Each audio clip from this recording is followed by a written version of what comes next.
Bismillahirrahmanirrahim. Assalamualaikum warahmatullahi wabarakatuh. Alhamdulillahi rabbil alamin. Wassalatu wassalamu ala nabiyyina Muhammadin wa ala alihi wa ashabihi wa man sara ala nahjihi ila yaumiddin. Ashhadu an la ilaha illallah wahdahu la syarikalah wa ashhadu anna Muhammadan abduhu wa rasuluhu la nabiyya ba'dah. Ya ayyuhalladzina amanu taqullaha haqqa tuqatih wa la tamutunna illa wa antum muslimun. Jamaah yang dimuliakan Allah, marilah kita senantiasa meningkatkan iman dan takwa kita kepada Allah Rabbul Alamin. Marilah kita senantiasa berusaha menjadi hamba-hamba yang mawas diri agar kita selalu dalam keadaan terjaga dari gangguan syaitan, dari gangguan orang-orang yang hasad atau dengki. Dengan demikian, insyaallah ta'ala apabila kita selalu ingat kepadanya, berzikir mengingat kepadanya, kita beribadah kepadanya, kita yakin Allah Subhanahu wa taala akan menjaga dan melindungi kita, termasuk menjaga dan melindungi anak-anak kita. Kajian kita berjudul insyaallah taala cara menjaga atau melindungi anak-anak kita dari pengaruh ain dan sihir. Jamaah dimuliakan Allah, ketika seseorang dikaruniai anak, maka itulah nikmat besar atau karunia besar yang Allah berikan kepada keluarga itu. Sebagaimana yang sering kita dengar, kebanyakan orang mengatakan seseorang bila berjumpa dengan sahabat lamanya, dia tidak tanya harta, dia tidak tanya pekerjaan. Yang dia tanya adalah sudah berapa orang memiliki anak. Ini menunjukkan betapa besar nilai anak dalam sebuah keluarga. Nah, oleh sebab itu jamaah yang dimuliakan Allah, karena begitu berharganya seorang anak, maka hendaklah kita pandai-pandai menjaga anak kita. Maka hendaklah kita tidak termasuk ke dalam golongan yang suka mengganggu anak orang lain. Hari ini kita lihat bahkan menjadi tersebar beritanya kemana-mana, muncul anak-anak nakal, muncul anak-anak brutal yang sebetulnya belum sepadan dengan usianya, tapi sudah ditangkap oleh polisi disebabkan melakukan kekerasan terhadap kawan-kawannya. Apa yang hari ini dikenal dengan istilah perundungan atau membuli. Masih di bawah umur, belum balik, sudah pandai membuli dan merundung orang lain. Merundung orang lain. Nah, ini tentu perlu orang tua muhasabah diri. Apa yang kurang? Apakah kurang perhatian kepada anak? Atau kurang pendidikan agama? Atau bahkan mungkin dikasih nafkah haram, sehingga ya sesuatu yang haram akan menumbuhkan yang haram, akan menumbuhkan perilaku-perilaku yang durhaka, yang menjerumus kepada dosa. Hendaklah kita mulai dari awal, mulai dari pemilihan bibit istilahnya. Hendaklah kita memberi nafkah kepada istri, bagi suami beri nafkah kepada istri dari cara yang halal, dari rezeki yang cara mendapatkannya halal. Ya, kemudian ketika anak itu sudah lahir, diberi makan, diberi minum, diberi pakaian dari penghasilan halal. Setelah itu pasrahkan secara maksimal kepada Allah Subhanahu wa taala. Kalau tidak, maka tentu dapat dipastikan akan berpengaruh kepada kepribadian atau perilaku anak tersebut.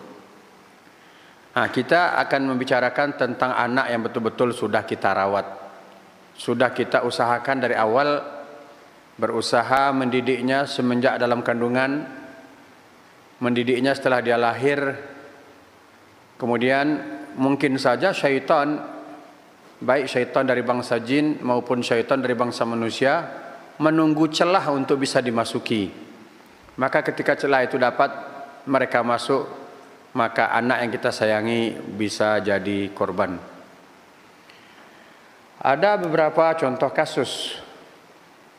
Umpamanya kita memiliki seorang anak yang Masya Allah, Tabarakallah, paras wajahnya kalau dia laki-laki ganteng, kalau perempuan Masya Allah, Tabarakallah, dia cantik. Maka kita sebagai orang tua jangan berbangga-bangga, jangan sampai membangga-banggakan, lihatlah nih anakku.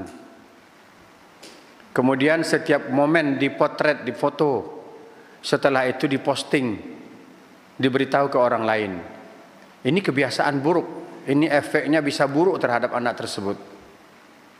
Ya, karena tidak semua orang yang melihat tahu cara memandang, tahu cara berkomentar. Ya, jadi anak yang jika dia laki-laki dia ganteng, kalau dia perempuan dia cantik. Kalau kita tidak jaga dengan baik, ini berpotensi untuk terkena ain dan sihir. Umpamanya orang tua yang tidak mengerti ajaran agama, orang tua yang tidak mengerti sunnah-sunnah Nabi Sallallahu Alaihi Wasallam. Ketika anaknya lahir, maka dikalungkan di lehernya tangkal, dipakaikan di tangannya gelang tangkal, disematkan di bajunya tangkal.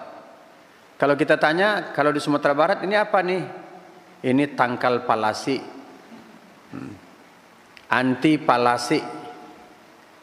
Ya, kalau dalam bahasa agama ain, tangkal ain. Nah, ini keliru. Kalau sudah seperti itu berarti memakai tangkal, memakai azimat-azimat, ini sudah dapat dipastikan kesyirikannya. Memang itu yang ditunggu oleh syaitan. Syaitan tidak perlu berpayah-payah, cukup membisikkan, ini anakmu cantik nih, ini anakmu ganteng nih, ini harus dijaga ini. Ya betul, idenya betul. Tapi ketika yang diberi ide tidak punya solusi secara syar'i, yang dia punya hanya anak itu akhirnya yang dia punya hanya keawaman, dia awam dalam beragama. Dia hanya memegang kebiasaan-kebiasaan di suatu negeri. Akhirnya bisikan tadi dia iakan, betul ini anakku harus dijaga, harus dilindungi. Maka dicarilah orang yang dianggap sebagai orang pintar. Maka akhirnya dimintakanlah tangkal. Ya, ketahuilah jamaah yang dimuliakan Allah, tangkal-tangkal itu sebetulnya sangat tidak ilmiah. Mana mungkin besi bisa menjadi tangkal? Kalau anak-anak di sebagian anak-anak diberi tangkal palasi atau ain dengan gelang tangan yang terbuat dari besi putih. Kata siapa setan takut sama besi putih? Kata siapa sihir atau ain atau palasi bisa ditangkali dengan besi? Akhirnya si anak dikasih tangkal. Pada hakikatnya tangkal itu menjadi sarang bagi syaitan, bagi jin. Lama kelamaan jin itu berada di tangkal itu, ya. Kemudian karena sudah begitu lama dia merasa memiliki. Nah, bisa-bisa nanti si jin itu mengatakan, aku suka dengan dia karena aku sudah lama bersama dia. Ini yang berbahaya. Kalau sampai anak itu baik dia laki-laki ataupun perempuan kepada usia pernikahan, maka keharmonisan mereka akan diganggu oleh jin. Ya, akan diganggu oleh jin. Aku sudah lama bersama dia. Semenjak dia kecil, orang tuanya memanggil aku untuk menjaga dia di waktu kecil. Karena begitu lamanya aku bersama dia, maka aku pun tertarik sama dia. Dia cantik, dia ganteng, aku suka sekali sama dia.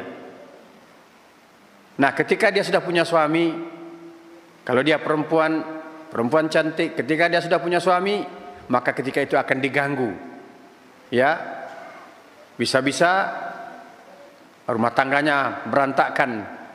Bisa-bisa jin ini mengambil kesempatan, ya, untuk menghancurkan keharmonisan rumah tangga itu, bahkan untuk merusak yang punya badan. Terkadang yang punya badan sakit-sakitan, ya, telah diobati ke sana kemari melalui jalan medis, tidak bisa ditegakkan diagnosa apapun terhadap penyakitnya. Kalau yang tidak kuat imannya, dia akan pergi ke tukang sihir lagi, minta obat. Kalau dia sudah faham dan dia belajar agama, belajar sunnah-sunnah Nabi Sallallahu Alaihi Wasallam, maka dia akan berusaha meruqyah diri sendiri, ruqyah mandiri. Nah, ketika dia tidak mampu, dia akan undang ustaz atau ustazah yang pandai meruqyah. Maka dari sinilah terungkap pengakuan-pengakuan dari jin itu. Karena memang sesuai kenyataan, secara medis tidak bisa ditegakkan diagnosa terhadap penyakitnya. Tapi dia mengeluh ada sakit, umpamanya sakit di pundak, sakit di lengan, sakitnya di kaki. Setelah diperiksa secara medis, di ronsen, di X-ray, nggak ada hasil apa-apa, normal semuanya. Tapi dia mengeluh sakit. Nah, jika diruqyah bisa ada reaksi, maka dari situ bisa ketahuan. Ya, diantaranya dia mengatakan, aku suka sama perempuan ini, aku suka sama laki-laki ini, aku tidak rela dia menikah dengan si laki-laki ini, aku tidak rela dia menikah dengan perempuan ini. Kalau dia laki-laki, jinnya jin perempuan. Kalau dia perempuan, jinnya jin laki-laki. Maka inilah kewajiban orang tua, ya, untuk menjaga dan melindungi anaknya. Maka yang pertama kita bahas dulu adalah al-ain. Ya, ada beberapa dalil tentang adanya ain. Dari Abu Hurairah radhiyallahu anhu, beliau berkata, bersabda Rasulullah sallallahu alaihi wasallam, al-ainu haqqun. Ain itu sesuatu yang benar adanya. Ya. Dari Ummul Mukminin Aisyah radhiyallahu anha, beliau berkata, telah bersabda Rasulullah sallallahu alaihi wasallam, ista'idzu billahi minal ain, fa innal aina haqqun. Berlindunglah kalian kepada Allah dari ain, karena sesungguhnya ain adalah sesuatu yang benar adanya. Dari Ibnu Abbas radhiyallahu anhu, beliau berkata, qala Rasulullah sallallahu alaihi wasallam, al-ainu haqqun walau kana syai'un sabaqal qadar la sabaqathul ain wa idza istughsiltum faghsilu. Ain adalah sesuatu yang benar adanya. Sekiranya ada sesuatu yang dapat mendahului takdir, niscaya ain akan mendahuluinya. Dan jika kalian diminta mandi, maka mandilah. Kemudian hadis dari Asma binti Umais radhiyallahu anha, beliau berkata, ya Rasulullah, sesungguhnya Bani Ja'far terkena ain. Bolehkah saya meruqyah mereka? Maka Rasulullah bersabda, na'am, falau kana syai'un sabaqal qadar, falau kana syai'un sabaqal qada, la sabaqathul ain. Kata Nabi, ya silakan. Sekiranya ada sesuatu yang bisa mendahului qada, ketetapan Allah, niscaya akan didahului oleh ain. Dari Abu Dzar radhiyallahu anhu, beliau berkata, qala Rasulullah sallallahu alaihi wasallam, innal aina la tulaju birrajul biiznillah hatta yas'ada haliqan fayataradda minhu. Sesungguhnya ain itu benar-benar akan memperdaya seseorang, tentunya dengan izin Allah, hingga dia naik ke tempat yang sangat tinggi, lalu dia menjatuhkan diri dari tempat yang tinggi itu. Kemudian dari Jabir radhiyallahu anhu, qala Rasulullah sallallahu alaihi wasallam, al-ainu tudkhilur rajula al-qabra wa tudkhilul jabala wa tudkhilul jamala al-kidra. Ain itu bisa memasukkan seseorang ke dalam kubur dan memasukkan unta ke dalam kuali. Maksudnya disebabkan pengaruh ain, maka disebabkan pengaruh ain yang menimpa seseorang, maka seseorang itu meninggal dunia disebabkan ain, maka dia masuk ke dalam liang kubur. Dan juga bisa menimpa seekor unta sehingga seekor unta itu nyaris mati, daripada mati sia-sia maka dia disembelih oleh pemiliknya, kemudian dia akhirnya dimasak dalam kuali. Artinya apa? Bukan hanya orang yang bisa terkena ain, binatang pun atau benda lain pun bisa terkena ain. Kemudian juga dari Jabir radhiyallahu anhu, beliau berkata, qala Rasulullah sallallahu alaihi wasallam, aktsaru man yamutu min ummati ba'da qada'illahi wa qadarih bil ain. Kebanyakan orang yang mati dari umatku setelah takdir dan setelah qada dan qadar Allah adalah disebabkan oleh ain.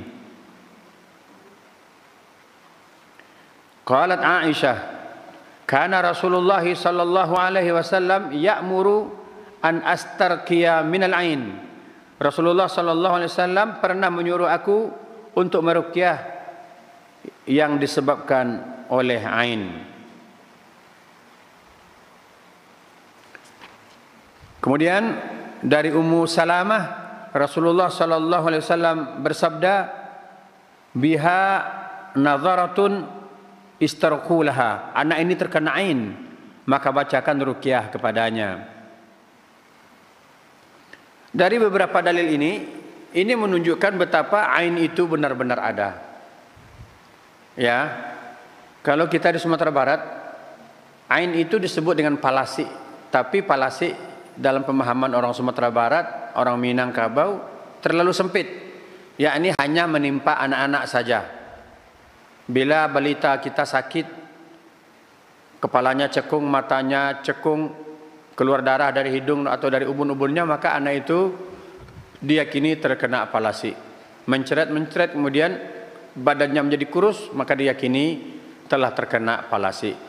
Sebetulnya palasi itu sangat sempit maknanya kalau seperti itu. Maka ain itu benar adanya, dia bisa menyebabkan kejadian-kejadian aneh yang menimpa diri seseorang. Berkaitan dengan anak.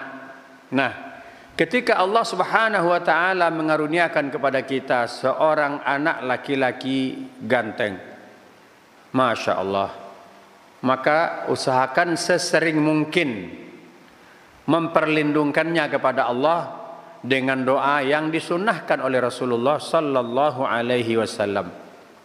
Kalau dia laki-laki, letakkan telapak tangan di ubun-ubunnya seperti ini.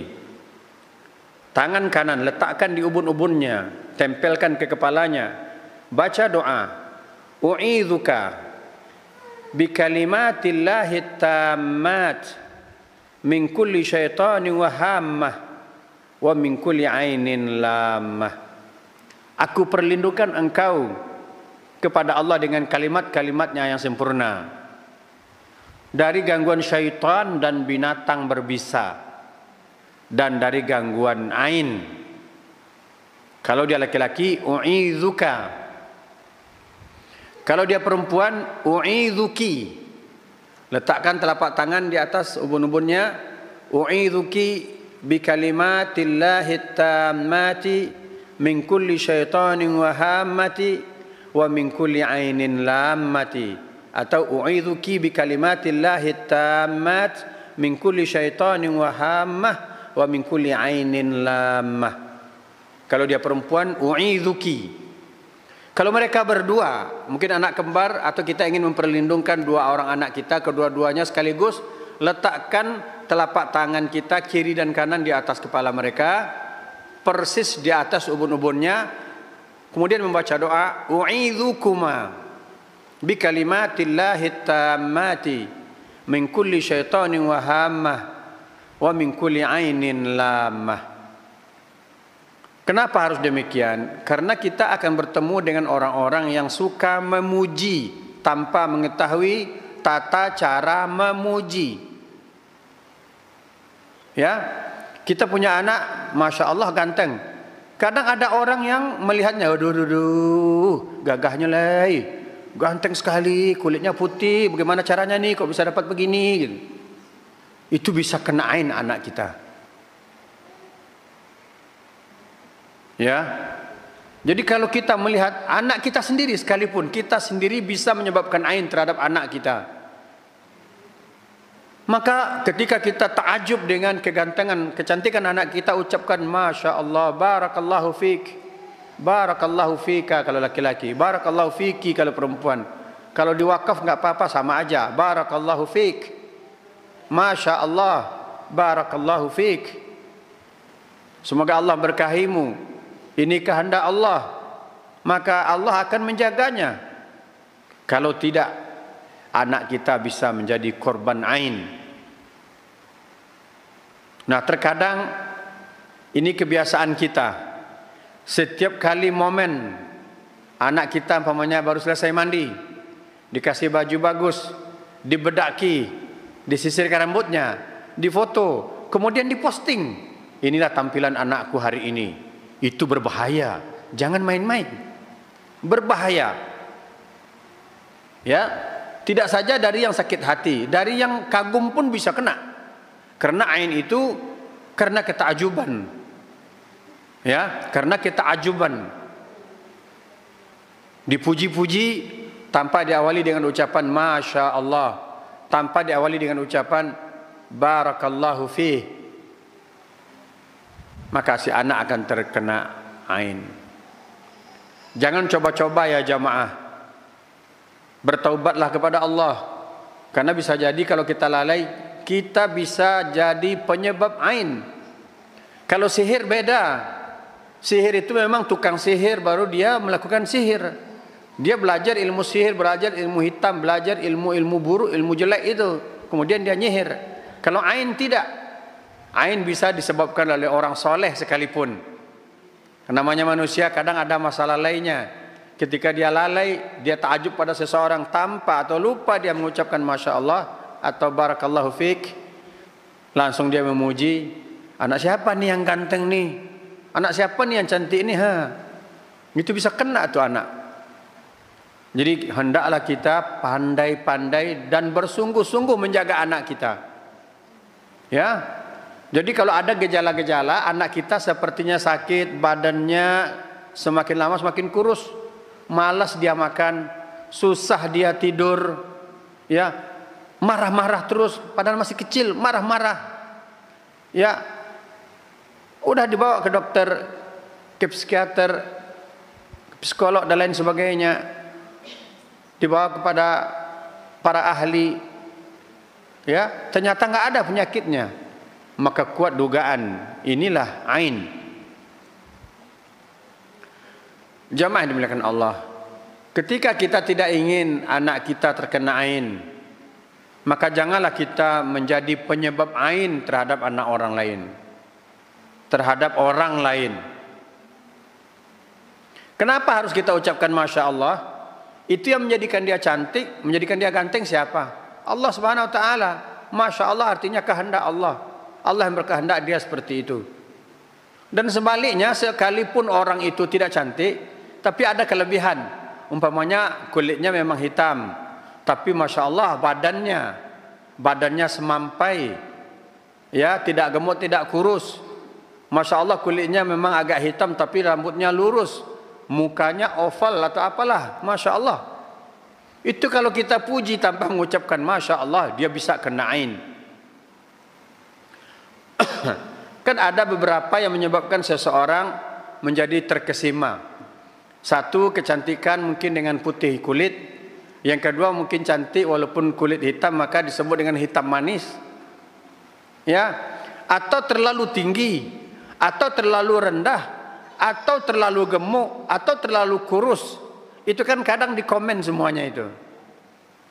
Maka komen yang betul, komentar yang betul adalah Masya Allah, Barakallahu Fik, kalau dia laki-laki. Ya, untuk menghindari kesalahan fika atau fiki, udah fik saja. Barakallahu Fik, baik untuk laki atau perempuan, udah betul itu. Masya Allah, Barakallahu Fik, begitu ya. Kalau kita melihat, kalau begitu caranya. Kalau kita melihat anak orang lain, termasuk anak kita sendiri. Mungkin anak kita sudah pandai berhias, Anak laki-laki kita umur 8 tahun, 7 tahun dia udah pandai mandi sendiri. Setelah dia mandi, dia ngaca, dia nyisir rambutnya. Setelah itu, Masya Allah, nampak dia ganteng. Dia dah bisa pakai baju sendiri. Dia bisa memilih baju sendiri. Pandai pula dia mengkombinasikan warna. Kita takjub, maka jangan lupa ucapkan Masya Allah. Walaupun anak sendiri. Kalau tidak kita ucapkan begitu, bisa-bisa dia terkena ain. Hati-hati. Maka kata Nabi SAW, jika ada yang bisa mampu mendahului takdir, maka akan didahului oleh ain. Nah, ain tidak saja menimpa orang, ain juga bisa menimpa benda. Umpamanya kita baru bangun rumah, rumah kita modelnya agak lain dari yang lain, tapi indah dilihat, cantik, desainnya bagus, minimalis. Bila ada orang yang memuji-muji tanpa dia ucapkan Masya Allah, bisa-bisa rumah kita kena ain. Macam mana pula, bagaimana pula rumah bisa kena ain? Ya, rumah itu dapat musibah. Umpamanya rumah di tepi jalan, di pinggir jalan, ada saja mobil yang nabrak rumah itu.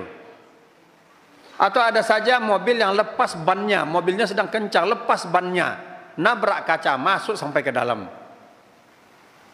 Atau ketika listriknya sedang aktif. Nah, ketika rumah itu kena ain, maka akan terbakar rumah itu. Kalau diselidiki oleh pihak keamanan, penyebab kebakaran adalah arus pendek. Itu bisa jadi kena ain. Kalau ada saudara kita atau kita melihat kendaraan orang baru, bagus, baru, mahal, maka ucapkanlah Masya Allah. Karena terkadang ya, kekaguman itu bisa bergeser kepada hasad, kepada kedengkian. Bagus sekali mobilnya ya. Itu semacam ungkapan takjub, tapi ujung-ujungnya pakai paling juga kredit. Nah, udah ke hasad sudah. Sombong amat baru segitu. Ini memang hati-hati. Makanya kita jangan terlepas dari, kalau bisa jangan lepas dari zikir. Ketika melihat seperti itu, mobil orang, rumah orang, Masya Allah, Tabarakallah. Karena bisanya mampunya seseorang memiliki rumah bagus, memiliki kendaraan bagus, ya itu kan rezeki dari Allah Subhanahu Wa Taala. Ya, itu anugerah dari Allah untuk dia. Kalau dia mendapatkan dengan cara yang salah, yaitu dosa dia mendapatkan dengan cara yang haram. Ya, tetapi yang terpenting bagi kita adalah kita jangan hasad. Nah, jika kita sudah mengucapkan Masya Allah, Tabarakallah, insya Allah kita terhalang sampai di situ untuk meneruskan kepada tingkat hasad, tingkat dengki. Kemudian al-ainu haqqun, kata Nabi SAW, walau kana syai'un sabaqal qadar, walau kana syai'un sabaqal qadara la sabaqathul ain, wa idza istughsiltum faghsilu. Ain itu benar adanya. Sekiranya ada sesuatu yang mendahului takdir, niscaya akan didahului oleh ain. Dan jika kalian diminta untuk mandi, maka mandilah. Dalam hadis riwayat Aisyah, jika kalian diminta berwuduk, maka berwuduklah. Jadi penyakit ain ini diobati dengan dimandikan dengan air bekas wuduk atau air mandi. Air bekas wuduk siapa? Air mandi siapa? Jika diyakini ada seseorang yang menyebabkan ain terhadap anak kita, maka diminta kerelaan hatinya untuk berwuduk. Kemudian air bekas wuduknya ditampung pakai ember atau baskom atau bejana besar.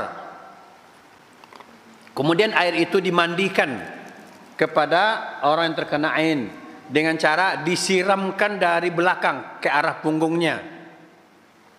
Ya. Namun kata Syekh Al-Utsaimin, beliau mengatakan jika tidak diketahui siapa pelakunya, walakin man usiba bil ain famadha yasna', akan tetapi atau bagi yang terkena ain apa yang harus dia lakukan? Yu'alij bil qiraah hendaklah diruqyah. Syekh Ibnu Utsaimin rahimahullah mengatakan, jika ada yang terkena ain, maka diobati dengan cara diruqyah. Wa idza ulima ainuh, tapi apabila diketahui pelakunya, yakni kita mendengar ada orang yang memuji anak kita, ya, kemudian setelah itu dia sakit, maka kita minta kerelaan hatinya untuk berwudu. Maka tampunglah bekas air wudu itu, kemudian disiramkan, ya, kepadanya. Ada beberapa cara menyiramkan. Disiramkan dari belakang. Kalau penjelasan dari Syekh Ibnu Utsaimin, fa innahu yutlab minhu an yatawadda, diminta darinya agar dia berwudu. Wa yu'khadh ma yatasaqat min ma'i wudu'ih thumma yu'ta lil 'ain, kemudian ditampung bekas-bekas air itu, bekas air wudu itu, kemudian diberikan kepada yang tertimpa ain, yakni ala ra'sihi wa dhahrihi, kemudian disiramkan di atas kepalanya atau di punggungnya. Ini ain. Dan ada lagi kejadian aneh yang menimpa anak-anak kita, yakni sihir. Adapun pembahasan ini akan kita lanjutkan setelah azan salat asar. Salat asar cepat sekarang masuk jam 3:10, 1 menit lagi. Nanti setelah azan kita teruskan, baru jam 3:30 nanti kita insyaallah iqamah untuk salat asar. Saya tambahkan, hati-hati kita terhadap ain, jaga anak kita, jaga keluarga kita. Ibu-ibu termasuk jaga suami, ya. Kalau dia nggak tahu, boleh tuh ibu-ibu pegang kepala suami, bacain doa. U'idzuka bi kalimatillahi tammati min kulli syaitanin wa hamah min kulli ainin lama, gitu. Nggak apa-apa. Ya, orang-orang terdekat, ya, letakkan telapak tangan di ubun-ubunnya, bacakan doa. Mungkin dia lupa. Istri juga bisa kena ain disebabkan pandangan mata orang lain. Suami juga bisa kena ain disebabkan pandangan mata orang lain, ya. Maka jamaah dimuliakan Allah Subhanahu wa taala, jangan sekali-sekali kita menjadi pelaku ain, ya. Bagaimana cara mengatasinya agar kita tidak menjadi pelaku ain? Ikuti sunnah Nabi dalam menilai. Nilailah seseorang dengan diawali dengan berzikir. Masya Allah, cantiknya, boleh. Masya Allah, gantengnya, boleh. Masya Allah, putih kulitnya. Masya Allah, hitam manis. Itu nggak apa-apa, asal diawali dengan zikir. Nah, janganlah kita walaupun kita taat beribadah, akhirnya kita menjadi penyebab ain. Iya, kalau keluarganya mengerti. Kalau dia tidak mengerti, maka bisa berujung kematian dalam keadaan tertimpa penyakit ain. Ain benar adanya. Yuk jaga diri kita, jaga diri keluarga, jaga keluarga kita, jaga orang tua kita sekalipun, jaga benda-benda kita, ya. Maka jika kita punya benda, punya kekayaan, punya rumah, kita jadikan rumah itu tempat beribadah, tempat memuji Allah. Kita jadikan kendaraan kita itu untuk mempermudah kita beribadah kepada Allah.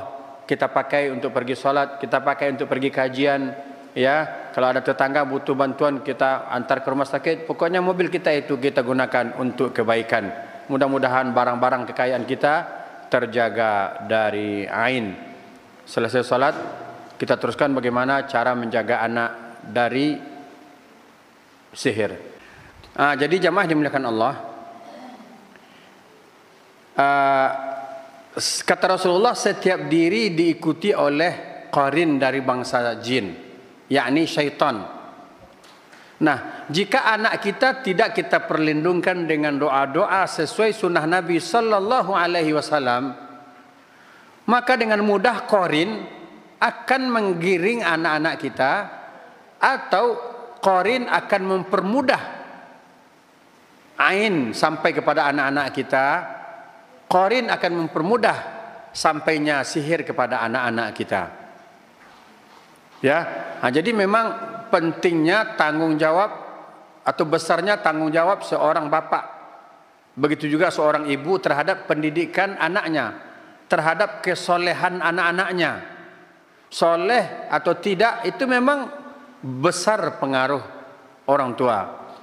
Maka didik anak kita dengan pelajaran agama. Saya menjadi herannya, kenapa sebagian orang tua, kalau bahasa mungkin agak radikalnya, ada sebagian orang tua hanya pandai beranak. Nah itu istilahnya, hanya pandai beranak. Dia tidak peduli dengan perangai anak setelah itu. Setelah lahir anaknya udah dibiarkan aja, pergaulannya tidak dikontrol, tidak dijaga, sehingga anaknya menjadi liar. Ya, anaknya menjadi liar, anaknya menjadi nakal, anaknya menjadi brutal. Ya, karena apa? Ya bisa jadi anak itu jadi brutal, bisa jadi terkena ain dia. Ya, karena dalam hadis disebutkan bila seseorang itu kena ain, dia bisa naik ke tempat yang sangat tinggi kemudian loncat dari tempat yang tinggi, itu kan aneh. Ya, kita melihat atau mengetahui selama ini anak itu baik-baik saja, nggak ada perangai-perangai aneh. Tahu-tahu dia naik ke tempat yang tinggi kemudian loncat ke bawah. Ya, jadi hati-hati. Maka begitu pentingnya pemahaman agama bagi suami istri. Ketika Allah karuniakan dia anak amanah, dia akan menjaga dan melindungi amanah itu dengan baik. Dia akan memperlindungkan anak-anaknya itu kepada Allah dengan kalimah-kalimah Allah yang sempurna. Ya, kalau tidak kena ain maka dia akan diganggu oleh syaitan. Kalau tidak diganggu oleh syaitan, dia akan disengat oleh binatang berbisa. Maka doa tadi, u'idzuka bi kalimatillahi tammati min kulli syaitanin wahamah wa min kulli ainin lamah. Kita perlindungkan dia kepada Allah dari 3 hal. Dari gangguan syaitan, dari gangguan binatang berbisa, dan dari gangguan ain. Ya, mohon dihafal wahai keluarga muslim. U'idzuka bi kalimatillahi tammat min kulli syaitanin wahamah wa min kulli ainin lamah. Agar kita tahu makna apa yang kita baca.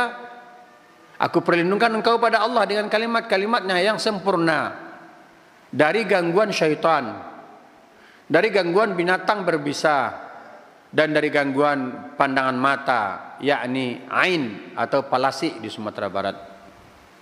Nah, ada yang terlupakan bagi saya. Bagaimana kalau orang melihat kepada anak kita dengan penuh ketakjuban tanpa dia mengucapkan Masya Allah, maka kita potong dengan ucapan kita Masya Allah, barakallahu fih, gitu. Kita yang potong Masya Allah, barakallahu fik, barakallahu fika, barakallahu fiki terhadap anak kita. Kita yang memotong ucapan itu, kita yang membuat pagar penghalang sebelum ain itu menimpa anak kita. Itu solusinya ya, solusi cepat. Sekiranya anak kita di tempat itu dipuji orang, baik tamu, baik kakek, baik nenek, baik karib kerabat yang datang dan mereka tidak mengerti, maka hendaklah yang mengerti segera memotongnya dengan zikir Masya Allah, barakallahu fi, barakallahu fik. Nah, ini bahasa Arab ya.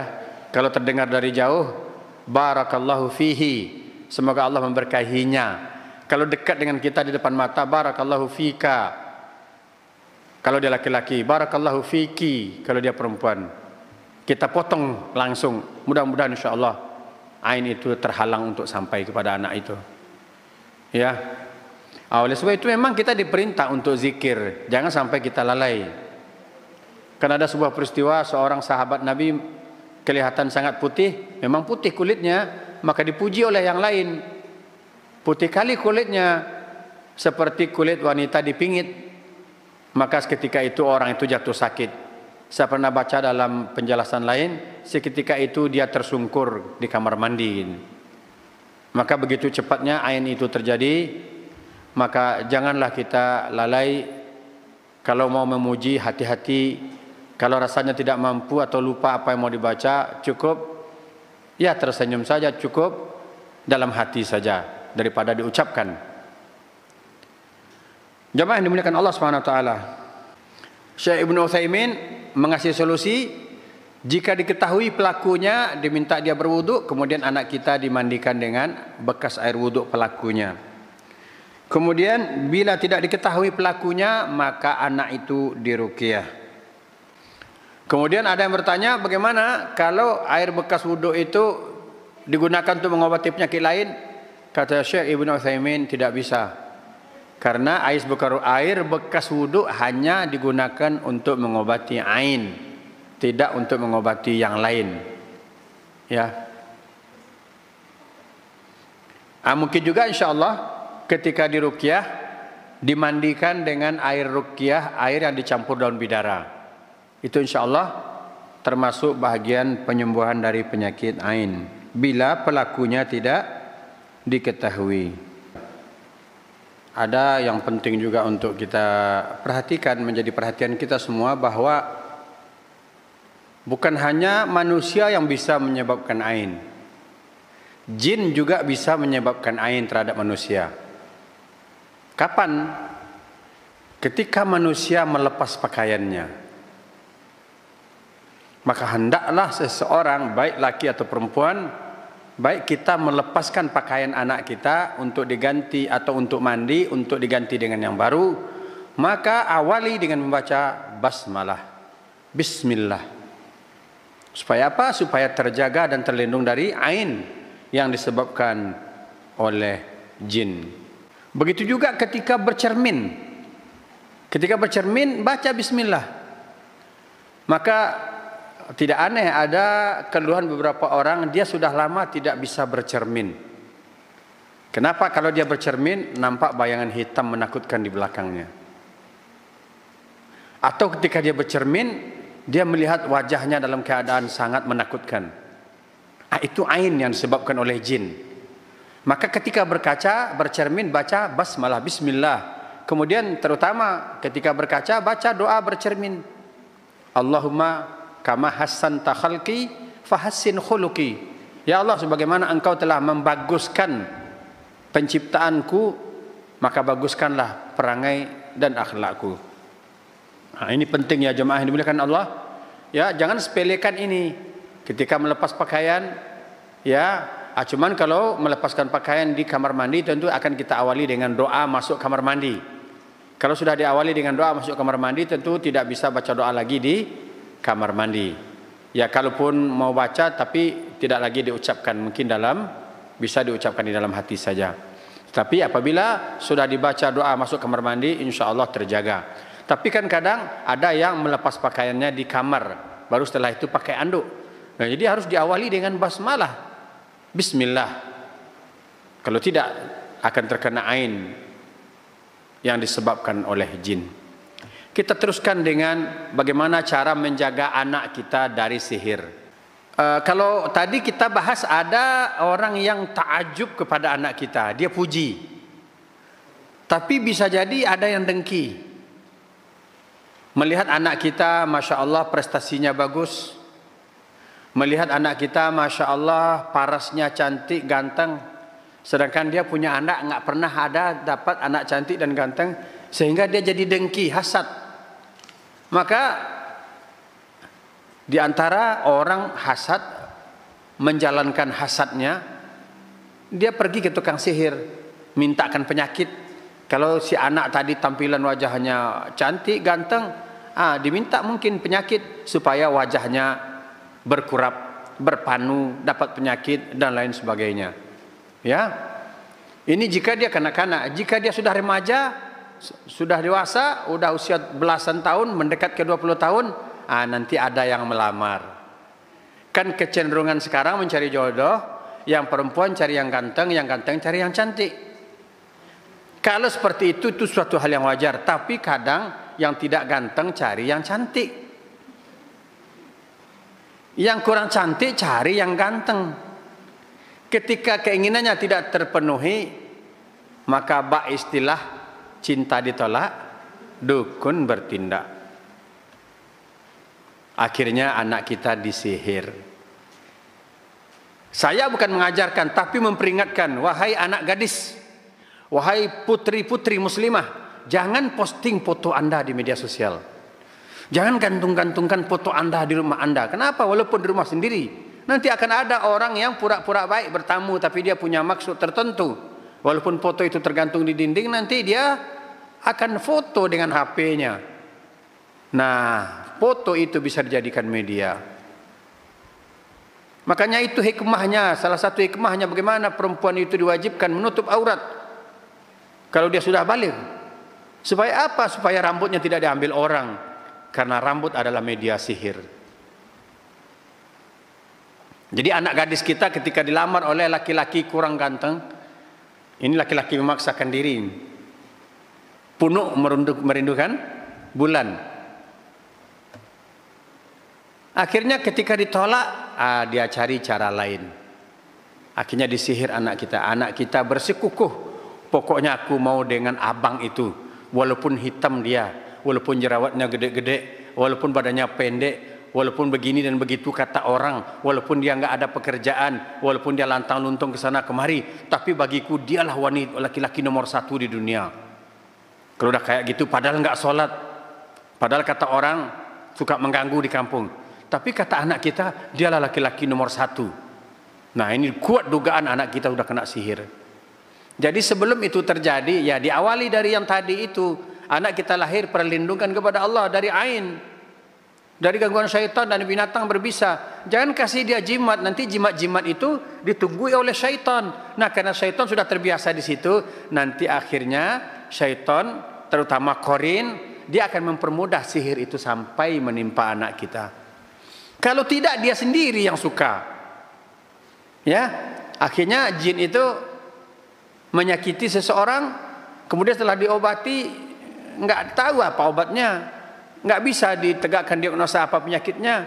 Akhirnya ketahuan ternyata jin itulah yang punya kerjaan disakiti bahagian-bahagian tubuh anak kita. Kemudian dia katakan, aku tidak rela dia menikah dengan si fulan, dia itu sebetulnya milik aku dari dulu suka dengan dia. Nah, jadi dari awal kita sudah perlindungan anak kita kepada Allah dari gangguan syaitan.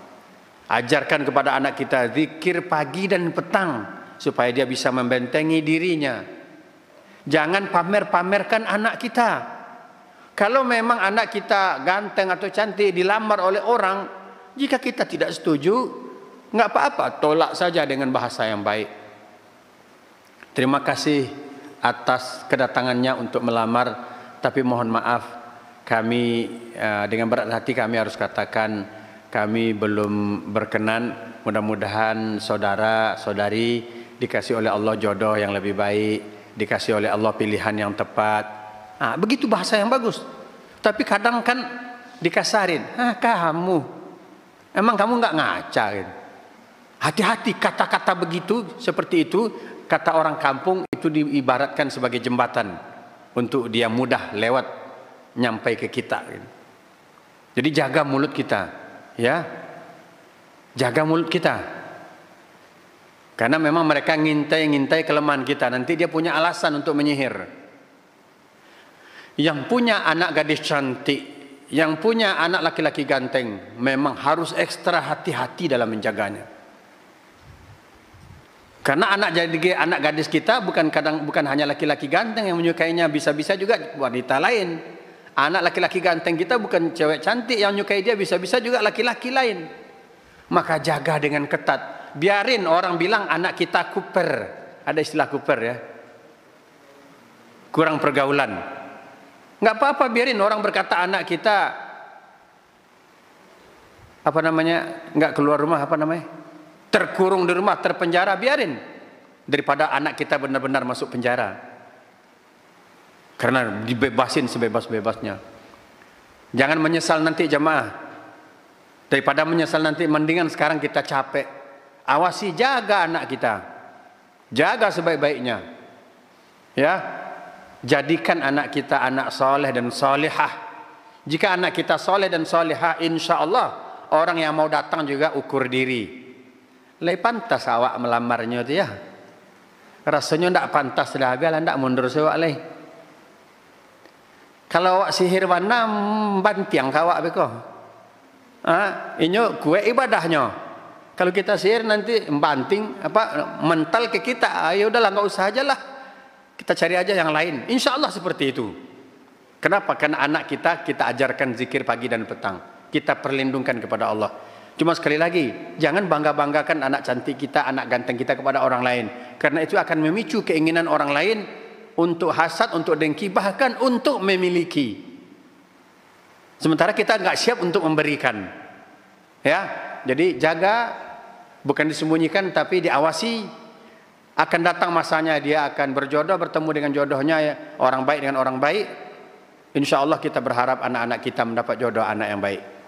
Ya, kalau sudah terkena sihir, kadang-kadang sihir itu akan bertahan lama. Apalagi jika orang sakit hati, sampai bersumpah, sampai tetes darah penghabisan, itu bisa bertahun-tahun. Ada seorang wanita kena sihir, sudah menikah 7 tahun, dia nggak bisa melayani suaminya. Ada laki-laki yang kena sihir, udah berapa tahun menikah, dia tidak mampu menyentuh istrinya. Tapi dia bisa senyum-senyum, ketawa-ketawa dengan perempuan lain. Begitulah di antara ciri-ciri orang-orang yang kena sihir dari jalur ini. Maka Bapak Ibu jemaah yang dimuliakan Allah, jaga betul-betul anak kita. Kita juga jangan usil pada anak orang. Karena hidup ini balas berbalas. Ketika kita mengusili anak orang, nanti tunggu waktunya anak kita akan diusilin oleh orang lain.